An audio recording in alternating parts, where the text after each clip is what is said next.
આવશું, કમલાની ચાલીમાં આવશું, પછી કમિશનર સાહેબને બોલાવશું ને પછી એનું આગળ તમારા માટે કોઈ આવ્યું નથી. મેડમ નહીં હાજર નહીં બોલાયો. અને શું કે છે ચેક નહીં ગયો ને કઈ કે તમને રાતોરાત સળગાવી નાખશું, આવી અમને બળજબરી કરતો. એની ઓકાત કઈ છે? તો ત્યારે મોદી નહીં જોતો તો ક્યાંય બેઠો એ છાપરામાં મારી નાખશું અમે કે ચાલી ઝંડો પાડી નાખશું. સમજી તમે નહીં લેવા પાડી નાખશું. અને આ વસ્તુ અમે PSS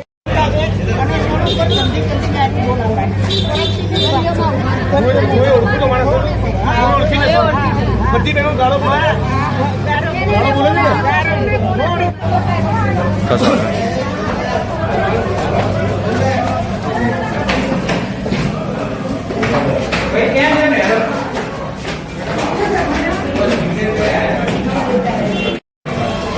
આ બાજુ પીએસઓ કોણ છે અહીંયા તમે પીઆઈ પીઆઈને ફોન કરીને એવું કહો કે જિગ્નેશભાઈ એવું કીધું છે કે તમારા એસીપી નહીં આવે ત્યાં સુધી હું પોલીસ સ્ટેશન નહીં છોડું. આવું એમને જાણ થાય. બધાને લઈને પોલીસ કમિશનરના બંગલાએ જઈશ, એમના ઘરે કચેરીએ નહીં. આવું જિગ્નેશભાઈ કીધું કહો.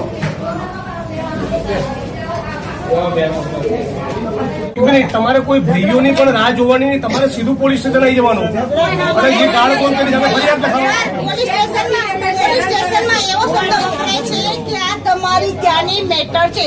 ખૂન ખરાબા થઈ ગયો હોય તો મારી પાસે આવો તો હું એનું સોલ્યુશન હલ કરી શકીશ. તો અમે કોઈનું ખૂન કરીને પછી આવી તો થઈ શકે, બીજું તો આનો કોઈ હલ નથી અમારે. મારા મારી કેસ હું કઈ વાતમાં જાણતો નહોતો. મારું નામ મારામારી કેસમાં તમારું નામ લખાયું. મારામારી કરે તરત પોલીસે ફરિયાદ લઈ લીધી. અહીંયા બધા તમને મળવા માંગે છે. હા, આ 78 વર્ષના કાકાએ બિલ્ડરના લોકો ઉપર હુમલો કર્યો, તમે આમની સામે ઓફેન્સ દાખલ કર્યો. જાઓ ઉભા. હા હા, આ 78 વર્ષના કાકા જે શારીરિક અશક્ત છે, સરખું ચાલી નથી શકતા, એ લોકોને મારે છે. એમ તમે એફઆઈઆર દાખલ કરી છે આમની વિરુદ્ધમાં. અરે તમે એફઆઈઆર કરી છે, આમની ઉપર આરોપી બનાવી દે. બીજું આ બિલ્ડરોના માણસો બધાને અશ્લીલ ગાળો બોલી રહ્યા છે. બધી બહેનોને તમને અગાઉ ફરિયાદ કરી છે, લેખિતમાં પણ ફરિયાદ આપેલી છે. લેખિતમાં ફરિયાદ આપેલી ફેબ્રુઆરી. અત્યારે તપાસની એફઆઈઆર કરો. અત્યારે હાલે જ એફઆઈઆર દાખલ કરો. કે ગાળો બોલી છે તમને અશ્લીલ બોલી છે.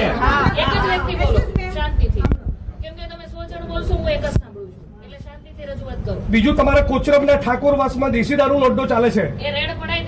બીજું બાબુ ઠાકોરનો બીજો કોચરબમાં દારૂનો અડ્ડો ચાલે છે. ત્રીજો અડ્ડો ચાલે છે ઇંગ્લિશનો ઝાલાનો. ચોથો ચાલે છે કોચરબમાં ભીલવાસનો. કેમ ચાલે છે એ જવાબ પૂછવા આવે છે. કેમ દારૂના અડ્ડા ચાલે છે?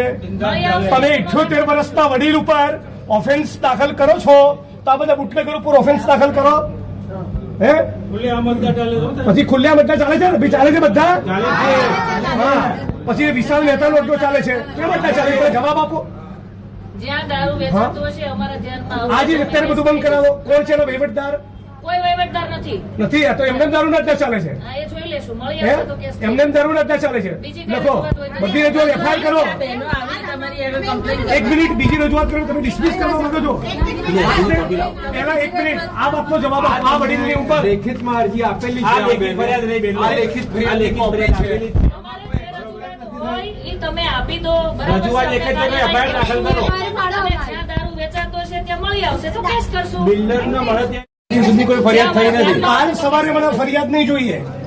તમારા જ્યુરિસ્ડિક્શનમાં દારૂના અડ્ડા મને લાગે છે તમારા ડીસીપી ને મારે કહેવું પડશે. તમારા પોલીસ ઇન્સ્પેક્ટરને સમજાઈ નથી રહ્યું ઓફેન્સ દાખલ કરવાનું. સ્ત્રીઓને અશ્લીલ ગાળો બોલવી એ ફોજદારી ગુનાનું કૃત્ય ના કહેવાય. બિલ્ડરોના માણસોને બીજું ખબર પડી એટલે 78 વર્ષના કાકાને ઉપર ઓફેન્સ દાખલ કરી છે.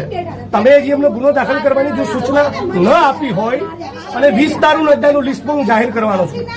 તમારે ન કરવું હોય તો ડીસીપી ને ત્યાં જવું.